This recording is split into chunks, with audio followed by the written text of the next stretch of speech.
nesse segmento, nós vamos falar agora dos relatórios, né? Que é alguma coisa que frequentemente nós somos solicitados a fazer. Eu vou tratar aqui especificamente dos relatórios que escrevemos para as escolas, que esses são os que a gente mais costuma fazer, né? Os que mais costumam pedir para a gente fazer, né? Queria dar como referência as diretrizes para a produção de documentos escritos do Conselho Federal de Psicologia de 2019, né? Que vocês encontram os fundamentos mais importantes, as orientações, as diretrizes mais importantes nesse folder do Conselho Regional de Psicologia de São Paulo, né? Mas vocês têm a íntegra no site do Conselho Federal de Psicologia, né? Que vocês podem ler aí abaixo, e vocês encontram então esse extrato aí nesse outro que está no site do Conselho Regional de Psicologia de São Paulo, tá? Vocês podem ler aí abaixo também. Muito bem. A primeira consideração que eu queria fazer, eu vou falar de alguns pressupostos que nos orientam para a gente produzir um relatório. É que a gente tem que lembrar o tempo todo, do mesmo jeito que em todos os momentos, em todos os procedimentos da OQE, né? E não só da OQE, que nós estamos produzindo um instrumento de intervenção, tá?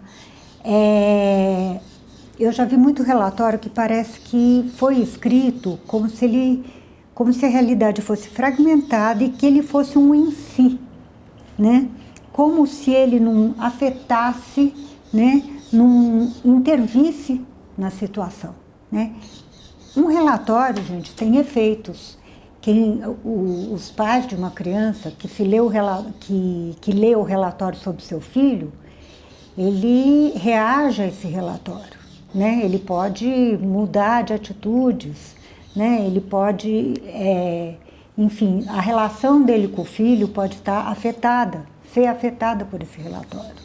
Uma escola, né? Educadores que leiam esse relatório também podem ser muito influenciados pelo que está lá. Enfim, é uma responsabilidade enorme escrever um relatório, gente. A gente precisa o tempo todo estar lembrando que a realidade é integral e que esse relatório, ele não vai ficar numa bolha, né? Ele entra na realidade, né? Ele se integra à realidade e interage com ela. Bom, então, ele não é neutro, né? Temos que lembrar disso o tempo todo durante a redação. E aí a gente tem que lembrar, por exemplo, tem que ter em mente, por exemplo, como ele poderá afetar quem solicitou, como ele poderá afetar quem vai ter contato com ele, quem solicitou, digamos que foi a escola, né? Os educadores da escola. E quem vai ter contato com ele? Os responsáveis, muito frequentemente, acho que quase todas as vezes, leem o relatório, né? O próprio atendido, muitas vezes, tem contato também com o seu conteúdo, né? Seja por nós mesmos, seja por ele mesmo, seja, às vezes, pelas reações e pelas falas, né? Dos seus responsáveis ou dos seus educadores na escola.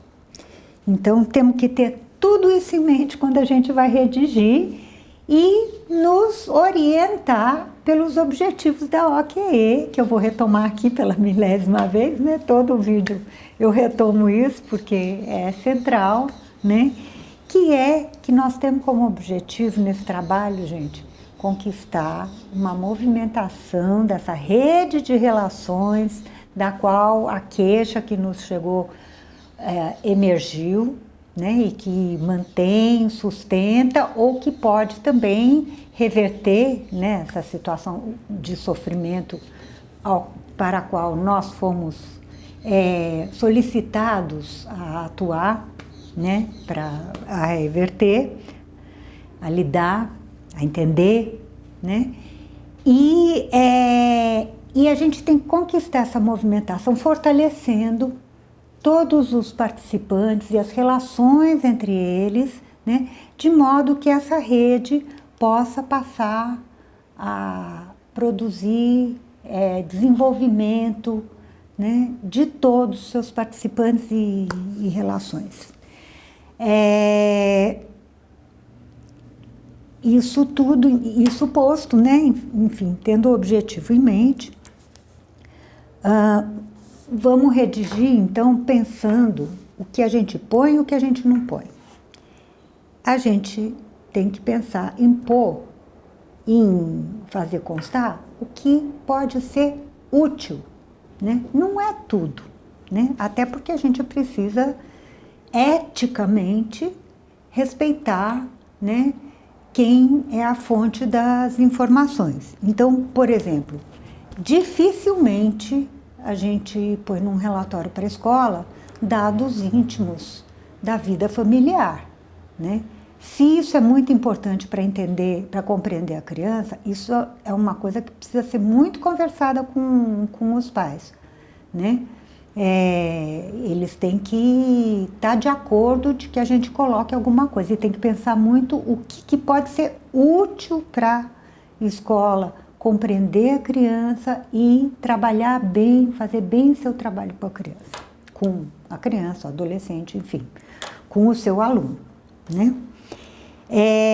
Os objetivos que a gente tem que constar, né? De acordo até inclusive com as diretrizes, ou seja, né, em linhas gerais, né, o nosso objetivo é estar trazendo à escola, né, o que de útil pôde emergir ao longo do nosso trabalho com o atendido, né, e as perspectivas e sugestões, né, a fim de apoiar e contribuir para a escola poder fazer poder incrementar, né, desenvolver um bom trabalho com esse seu aluno, né?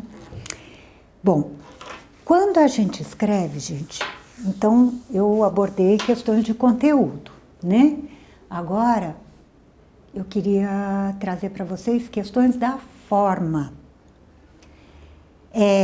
Até vou retomar aqui, né, um trecho das diretrizes que é sobre a redação. A redação deve ser bem estruturada, começo, meio e fim, com linguagem profissional precisa e clara, apropriada a quem vai receber o documento, especialmente quando se referir a dados de natureza subjetiva. Isso quer dizer o seguinte, gente, cuidado com linguagem técnica, tá? Eu juro para vocês que eu já li em relatório para a escola que a questão era que a criança tinha um pai castrador. Gente, vocês podem imaginar o que é isso? Falar que é um pai castrador, assim, é uma coisa que, de repente, podem até chamar o conselho tutelar, chamar a polícia, certo? Abrigar essa criança, porque imagina, ter um pai castrador, né? Quer dizer, estou pegando um caso extremo, mas, enfim, cuidado com linguagem técnica. A gente não pode deixar a nossa especificidade profissional, né? Por outro lado, a gente precisa se preocupar muito com essa questão da clareza, né? De que a gente vai ser compreendido, porque um relatório, gente, a escrita, a função primordial da escrita é comunicação, né? Então, se a gente quer comunicar, a gente tem que se preocupar com ser claro para quem vai ler, né?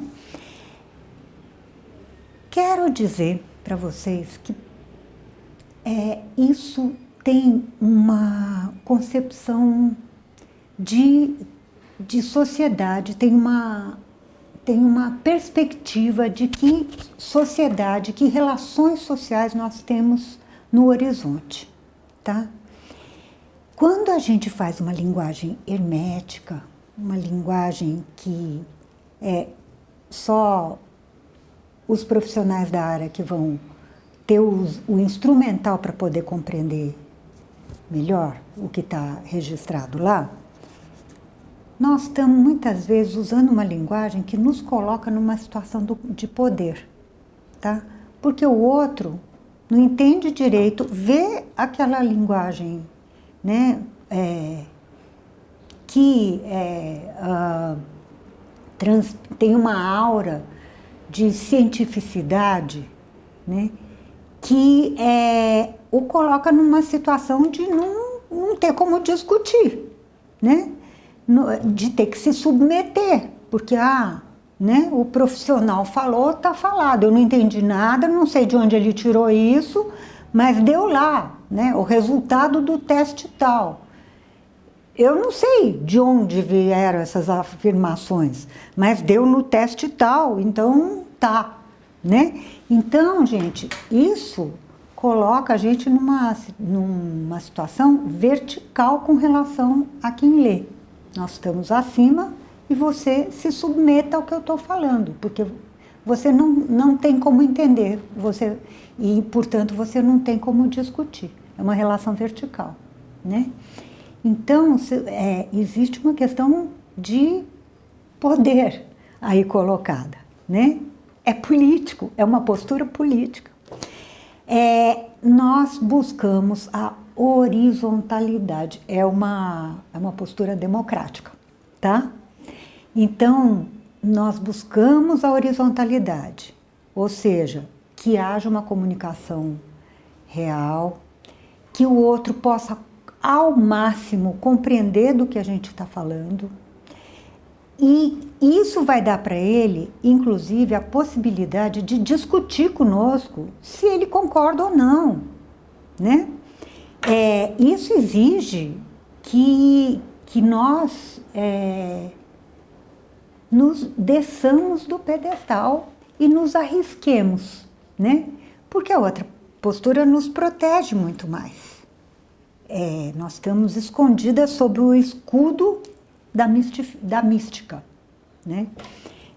Assim, nós não estamos tão protegidos, porque o outro pode falar assim, olha, você me desculpe, mas não estou entendendo, eu acho absurdo você fazer uma afirmação dessa a partir de uma cena assim, né?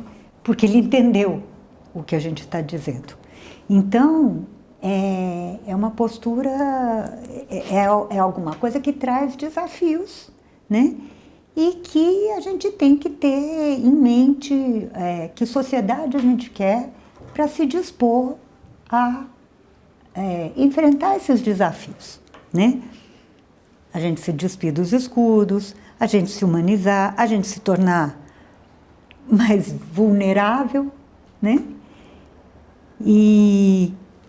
Mas, gente, eu já vi muito professor falar assim, o relatório, o que eu faço com isso? Não dá para entender nada, né? Cansei de ver professor falar isso. Eu já trabalhei muito dentro de escola, né? Quando pega aqueles relatórios tudo super em linguagem muito técnica, né?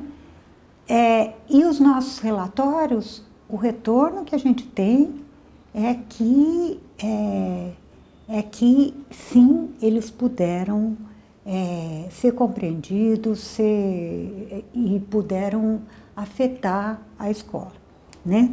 Ou seja, cumprir a sua função. Nem sempre do jeito que a gente gostaria, né? Mas que não tem uma coisa assim de... o que eu faço com esse relatório? Não vou fazer nada com isso, não dá para entender nada.